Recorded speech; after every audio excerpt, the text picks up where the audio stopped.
Today we're tying a tent caterpillar. The hook I'm using is an Umpqua size 8. It's a Nymph hook. You can go with a little longer hook if you want. A little longer, bigger caterpillar. But I've been using this pretty successfully. Lead wire we're going to add is .015. You can go a little heavier if you want also. But I don't want this riding on the bottom. I just kind of want it drifting along just off the bottom. So I'll put 15 wraps of this 015, which it doesn't make it overly heavy. Go ahead, spin it on.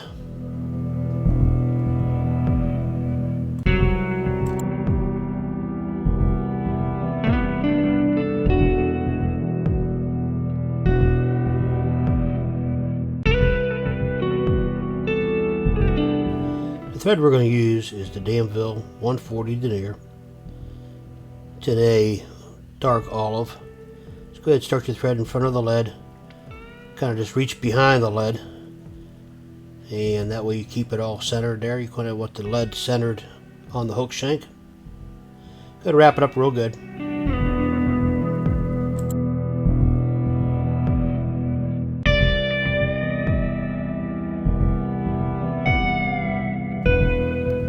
Once you get it all wrapped up, go ahead and cut away your tag in.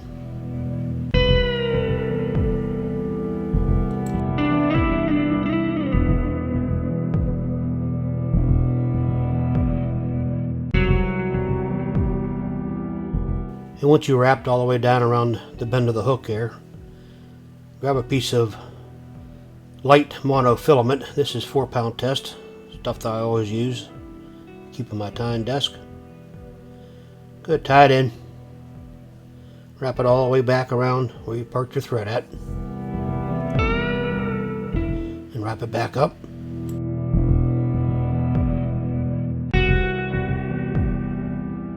Next we're going to tie in a strip of surgical glove. Got a whole box of these in the basement. Thanks to the pandemic. Let's go ahead and just lay it right on top.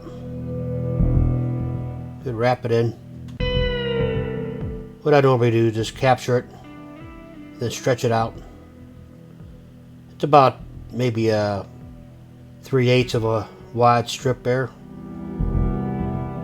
Good, wrap it in real good and bring your thread back up to the front.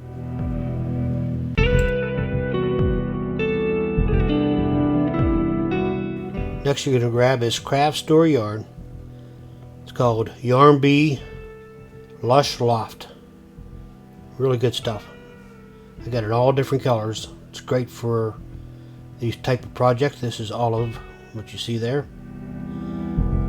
Just kind of takes a step out of having to tie these up.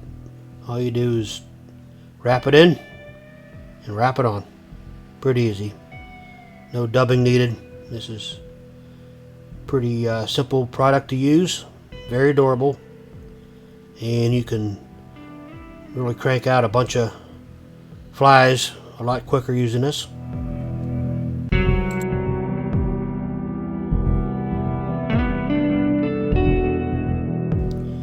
Once you have it tied in, just go ahead and spin it on, either hand over hand if you don't have a rotary vise, or I just use my rotary vise and let the vise do the work for me.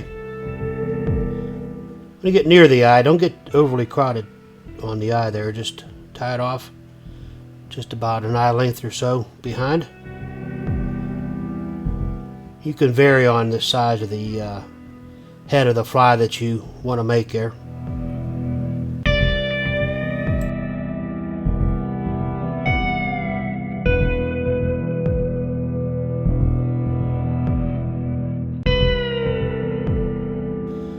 Once you have it all tied in there, clean it up a little bit, make sure it looks halfway decent. I like to brush it out a little bit, make sure all the fibers are facing downward.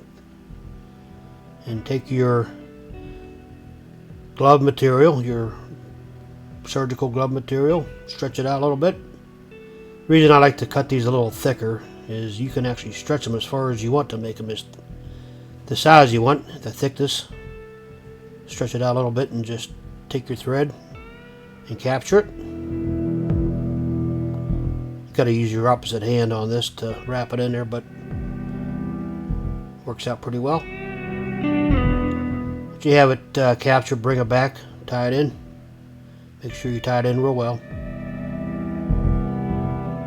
And then once you get it tied in, go ahead and trim it off.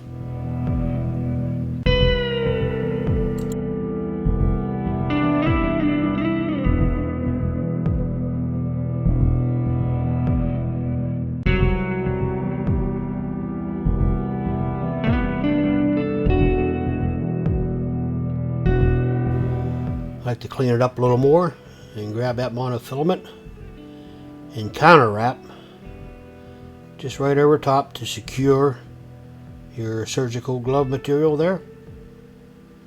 Don't worry about capturing any of the Lush Loft yarn as you wrap it in. We're going to brush it out real quick again. Make it look real nice. Go ahead, tie that in.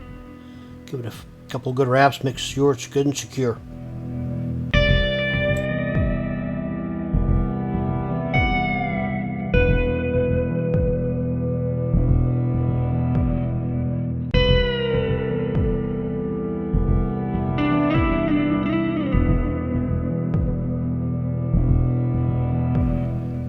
Once you have that mono all tied in, go ahead and trim it away.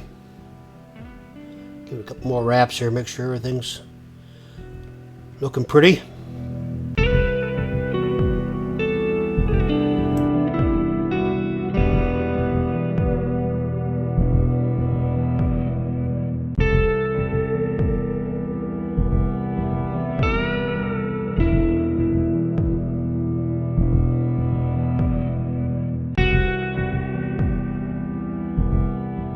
Once I'm satisfied everything is adjusted correctly and the rubber material is on top of the fly, go ahead and give it a whip finish. Just make sure you whip right up against where the rubber glove meets the head of the fly. Keep everything secure.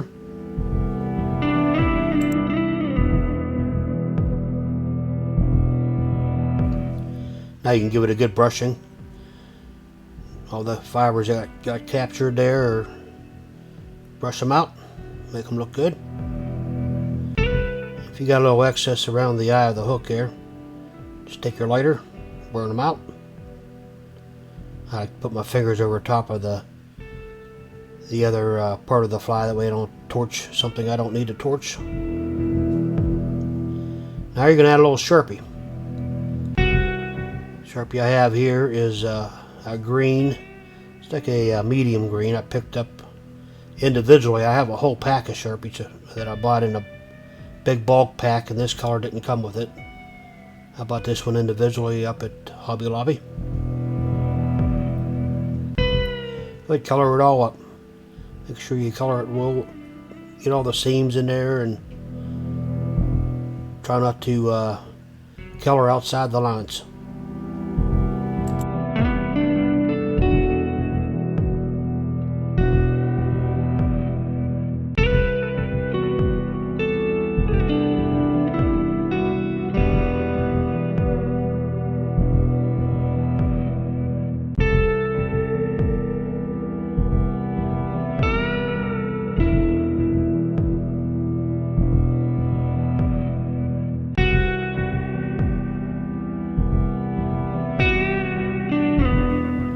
Once you're satisfied that you have it all colored up, you can give it a little blow on it to dry it up.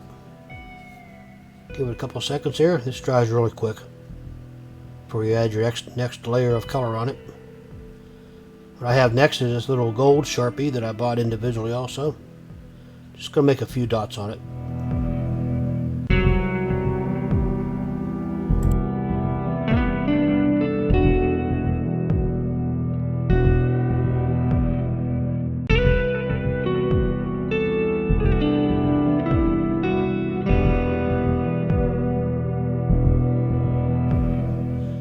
And once you're satisfied that you have enough dots on it to make it somewhat realistic, I'm going to add some UV to it.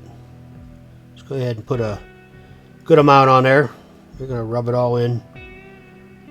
Try not to get any on the yarn material there. Take your Bach in, just work it around the edges. Give it a good coating.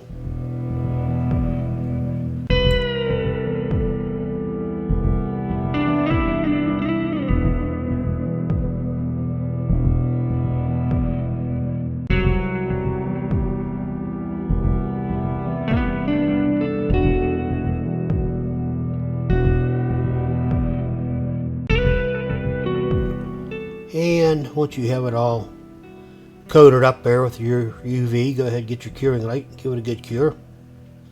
If you feel it's still tacky, and you can set it outside on your back deck there, let the sun hit it for a few minutes, it'll cure it up real nice.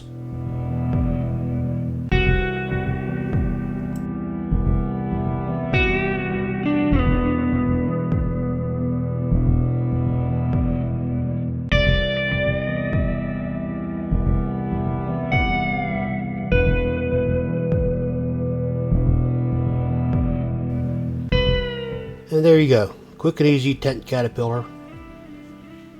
I actually used this recently, did real well with it, so I wanted to put it on video so you guys can see it, duplicate it, and hopefully you'll have as good as luck as I did. Alright, stay safe out there, we'll see you next time.